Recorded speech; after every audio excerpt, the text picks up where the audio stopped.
होता क्या है ना कि एक बार एक मूर्तिकार को मूर्ति बनाने की ऑर्डर मिलती है और वो मूर्ति बनाने के लिए दूर किसी दूसरे शहर में जाता है और मूर्ति के लिए पत्थर ढूंढता है।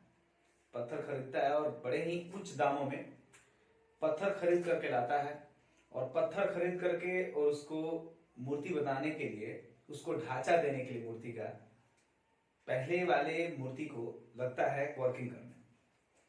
तो होता क्या है कि जो पहले वाला मूर्ति होता है, जो पहला पत्थर होता है, उसको जैसे ही छेनी हथौड़ी लेकर के वार करना चालू करता है तो पहले वाले पत्थर से कहा जाता है कि उससे आवाज आती है। आवाज आती है और वो कहता है कि प्लीज लीव मी अलोन, मुझे अकेला छोड़ दीजिए। आई हैव अ पेन, मुझे दर्द हो रहा है। सो एक्चुअली होता क्या है कि जो कारगर होता है जब देखता है कि पत्थर को दर्द हो रहा है तो वो उस पत्थर को छोड़ देता है और दूसरे पत्थर को उठा करके काम करना चालू कर देता है। फिर ऐसे ही होता है, उसको भी छेनी हथौड़ी से लगता है वार करने, चोट देने। फिर थोड़ा देर काम करने के बाद सोचता है और बोलता है कि तुम्हें दर्द नहीं हो रहा, you have not a pain. तो पत्थर जो था वो मुस्कुराकर बोला, आई हैव अ पेन, मुझे दर्द हो रहा है, बट यू कैरी ऑन, तुम लगे रहो। मुझे दर्द हो रहा है लेकिन तुम क्या करो, लगे रहो। और वही होता है, देखते देखते मूर्ति जो है बहुत ही, पत्थर जो है मूर्ति में तब्दील हो जाती है। बहुत ही सुंदर मूर्ति तैयार होकर थोड़ी देर बाद बन जाती है, मूर्ति बन जाती है। 2-3 दिन बाद जब मूर्ति जो ऑर्डर देके गया था वो लेने आता है और मूर्ति लेने के लिए बोलता है ना। तो मूर्ति लेने के लिए वो आता है और मूर्ति लेकर के जा रहा होता है। तब तक उसे याद आता है कि ये बगल में पत्थर एक रखा हुआ होता है। तो बोलता है कि ये पत्थर भी लेते जाओ। तो वो आदमी बोलता है कि ये पत्थर ले जाके क्या करोगे, किसी काम का नहीं है, बेकार है ये। ठीक है, तो आदमी बोलता है कि बस कुछ नहीं, हमारे किसी ना किसी काम आ जाएगा।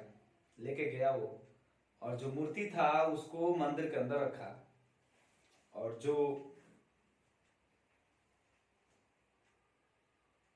बेकार मूर्ति पड़ा हुआ था उसको मूर्ति के बाहर रखा, यानी मंदिर के बाहर रखा और लगा उस पर क्या करने।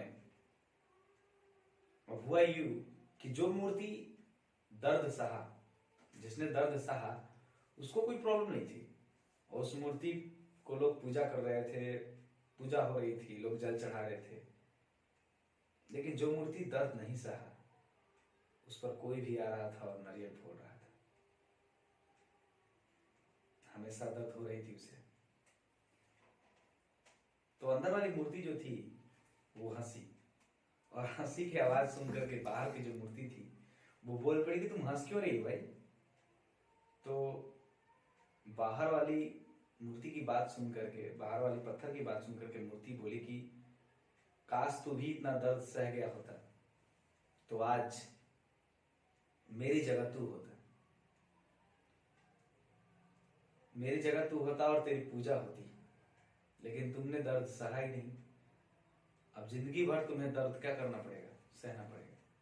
दोस्तों, यही ट्रेजेडी हम लोग के लाइफ से भी हो जाती है।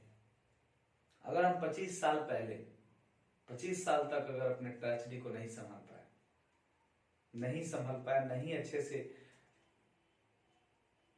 सही तरीके से ढाल पाए, तो फिर जिंदगी भर हमें तकलीफों का सामना करना पड़ता है। उसी पत्थर की तरह जिंदगी भर अब लोग नारियल फोड़ेंगे, कोई भी आएगा ठका दे के जाएगा। इसलिए कहते हैं दोस्तों, बदलना है तो किस्मत बदल के लकीरों को बदलो, बदलना है तो अपने लकीरों को बदलो।